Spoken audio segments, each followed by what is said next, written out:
these IFRS, these US GAAP, their ultimate objective, or what I would say the motive behind them, is one and only, like you should be preparing,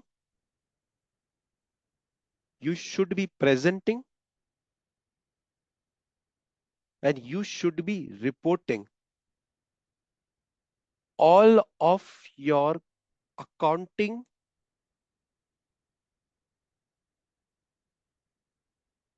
information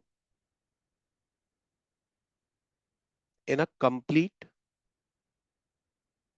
consistent, and comparable manner.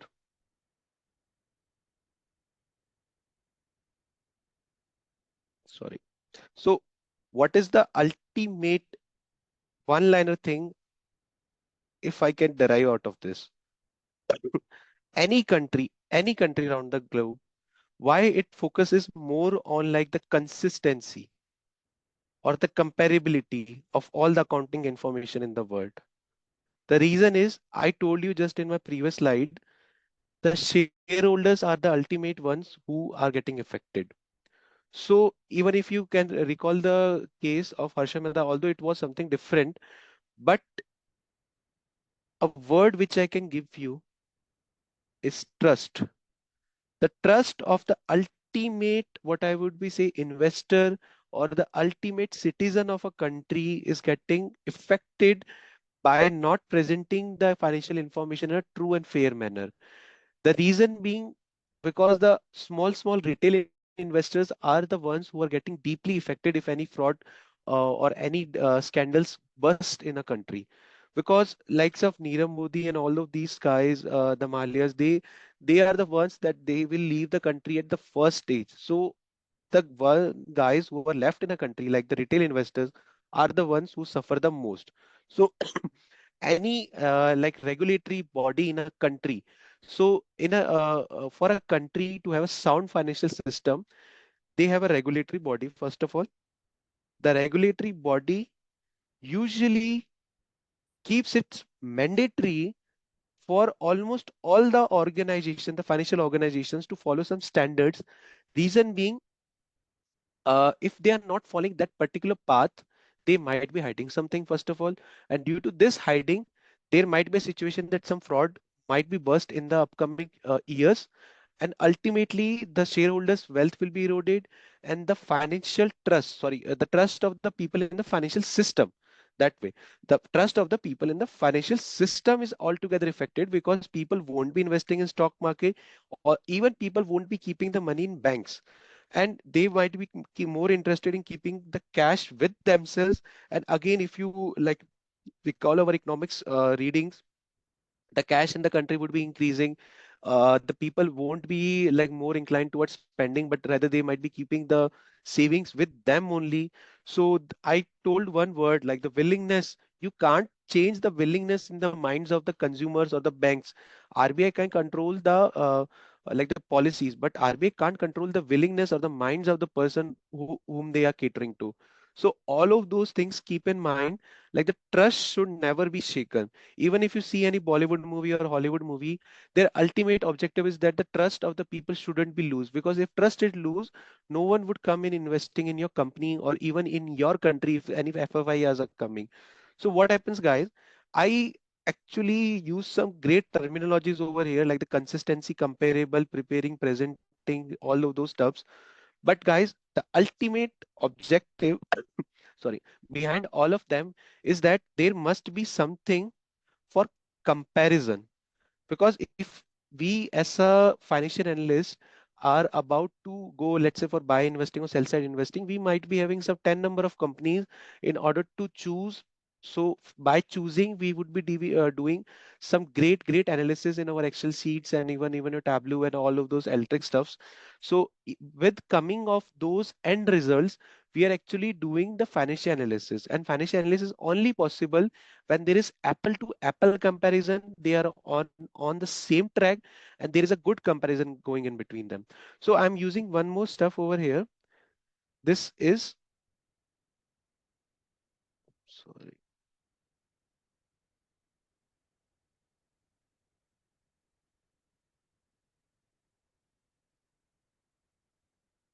cross sectional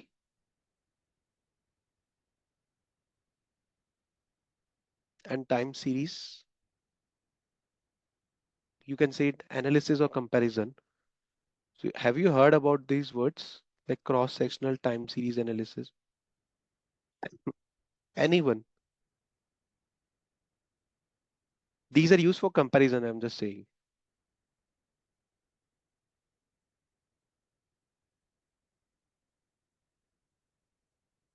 Okay. So time series as the name, let's go with this flow. Time series are usually relating to comparison between 1, 2, or 3 years. Actually, more than 3 years, it won't be like humanly possible to compare at a time.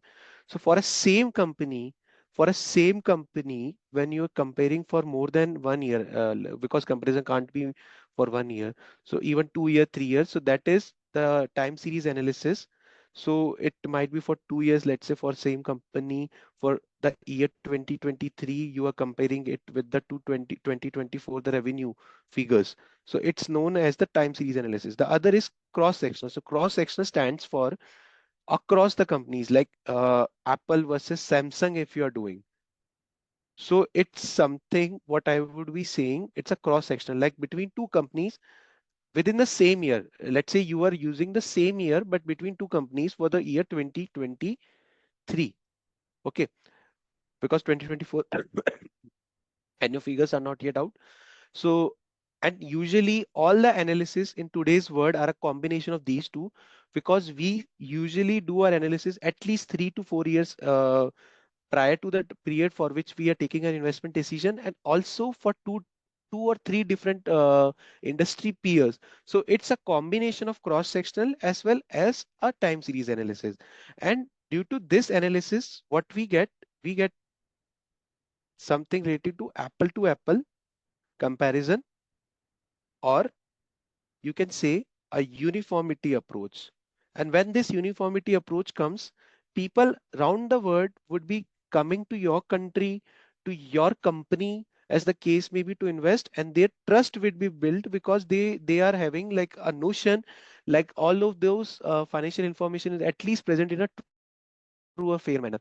And if they are not presented, the big fours likes of PwC, actually PwC license got cancelled almost for 7 years in India when this Satyam happened, because they were the lead auditor at that time. So until and unless some strict penal actions are not taken for those who had like presented any falsified information, so this trust can't be built. And the same happened for Enroad also. So actually there are big four companies in this world as of today, the big four accounting companies. But at the time of Enroad, like in the year prior to 2000, there were big five companies around the globe. So the fifth company, no one has even heard its name as of today, because it's almost got merged with ENY and KPMG with the passage of time. And the reason was that it was almost sanctioned by the US federal bank for almost all of these like falsified practices that it had done, and they had signed on all the auditors report even without like questioning or even without giving a qualified opinion on them. So that's the what I would say a complete overview, like how all those statements comes into picture. Now I'm just telling you what are IFRS and what are US GAAP. So usually guys, IFRS stands for, let me bring a table over here. So IFRS stands for International Financial Reporting Standards. Okay. And these are given by a body named as IASB.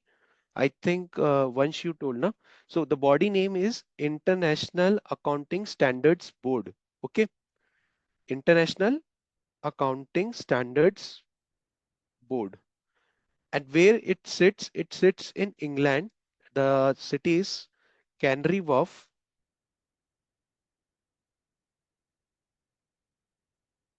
and it started in the year, I think it was somewhere in 2001 year, like it started, and it's almost was the focus of all the European countries around the globe. Okay. And what else? even almost all the South Asian countries, South American countries, majority of African countries, Middle East countries, all of them are accepting this IFRS approach. Even in India, uh, what I would say, updated version of IFRS is getting accepted. In India, we have IND AS. It's given by the Institute of Chartered Accountants of India. So in India, the IND AS, it stands for Indian Accounting Standards. These are nothing but a close replica of this IFRS only. So you can say indirectly, India also follows this IFRS approach. Okay. So all the IFRS, almost all the countries except USA, these are getting followed over there.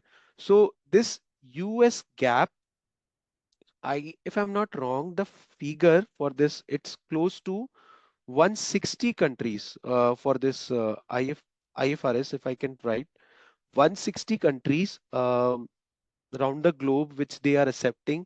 And sorry, if I include some public listed entities also, so this figure reaches somewhere to 168, like the countries and the public listed entities around the globe of different countries I include. So it's somewhere to 168 like countries and the public entities which are following this IFRS. And before to IFRS there was something by the name of IAS. So prior to this IFRS, there was this IAS. So IAS stands for International Accounting Standards. It got replaced in the year 2001 with this IFRS. And actually, all of these IFRS based principles are more of like what I would say principle based. So principle based standards are more of said to be logical. Okay. The reason why I'm quoting it over here, because US caps are usually standing for United States generally accepted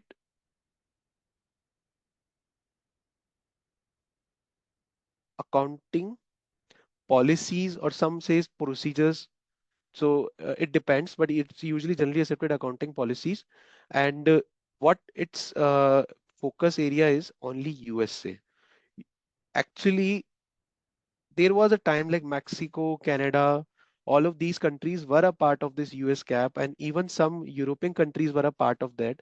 But with the coming of this IFRS, almost all the countries after 2012 got shifted to IFRS only. And even in India, we shifted in the year of close to 2016, when our like IFRS, that Ind AS in India got a recognition, like we will be following with this. So our like conversion period was from the year 2016. So as of now in USA, the US GAAP is getting followed, first thing. And now the next thing is it's actually a rule based approach. So the rule based approach usually are not based on some logics like which this IFRS are based. So that might be you will be having some doubts in your like, even in your like when we were doing CFS, the cash flow statements, or even EPS. So like when, why it is getting divided or why it is getting added. So sometimes the US caps practices are more of like they are not on logic, but they are on some types of rules. So that's why the acceptance ratio of US cap actually got shrink to a very low level, and now they are confined to their country only. But the good thing is that in the year, if I'm not wrong, it was again 2015, close to 2015. It started from 2012, but the ruling came in the year 2015 that SEC, the Securities Exchange Commission, approved that for non-US companies, they can even use IFRS in reporting their revenue policies for the US like stakeholders, but they are also required to follow US GAAP. But along with that, they can follow for the like for their businesses that are outside the US. Let's say in Italy, they are having some businesses, and the companies also of Italy, like the PAG. So if they are presenting any revenues, that can be in IFRS. So as EC won't be